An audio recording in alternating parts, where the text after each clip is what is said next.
പെരിങ്ങോട്ടുകര ശ്രീ ഭദ്രകാളി മഠം ട്രസ്റ്റ് ശ്രീ ഭുവനേശ്വരി നാഗക്കാവിൽ ശ്രീമദ് ഭഗവത്ഗീത പഠന ശിബിരം നടന്നു. ആചാര്യ ശ്രീ സേതുലക്ഷ്മി കൃഷ്ണ നയിച്ച ക്ലാസിൽ നിരവധി പേർ പങ്കെടുത്തു. തുടർന്ന് എല്ലാ മാസവും ഗീത ക്ലാസ് നടത്തും. കർക്കിടക മാസാചരണത്തിന്റെ ഭാഗമായി ജൂലൈ 29-ന് 108 നാളികേരം കൊണ്ടുള്ള അഷ്ടദ്രവ്യ മഹാഗണപതി ഹോമവും ഗുരുപൂർണിമ ശ്രീ വേദവ്യാസ ജയന്തി ആഘോഷവും നടത്തുമെന്ന് ആചാര്യനും മാനേജിംഗ് ട്രസ്റ്റിയുമായ രാജീവ് ശാന്തി അറിയിച്ചു. നമുക്കിപ്പം ഗണപതിയോട് നല്ല ഭക്തിയാണ്. ഇപ്പം നമുക്കൊരു ആവശ്യം വന്നു, ഗണപതിയോട് പറഞ്ഞിട്ട് രക്ഷയില്ല. അപ്പോൾ നമ്മളോട് സുഹൃത്ത് പറയുന്നു, അടുത്ത ദേവീക്ഷേത്രത്തിൽ പോയെന്ന് പ്രാർത്ഥിക്കുക, അവിടെ പോയാണ് അവിടെ പ്രയോജനം കിട്ടുന്നത്.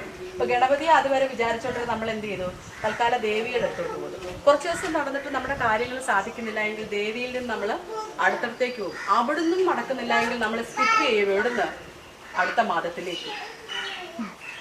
കറക്റ്റാണ്, എനിക്കറിയാം. അടുത്ത മതത്തിലേക്ക് നമ്മൾ സ്കിപ്പ് ചെയ്യും. അതാണ് നമ്മുടെ ഭക്തി.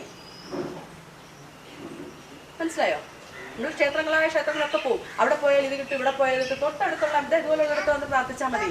ശാന്തമായിട്ട് നമുക്ക് സംവദിക്കാം.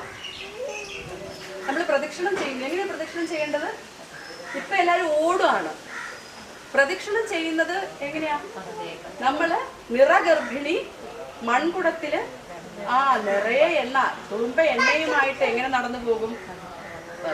ആ സമയത്താണ് ഭഗവാൻ നമ്മളിലേക്ക് സന്നിവേശിക്കുന്നത്.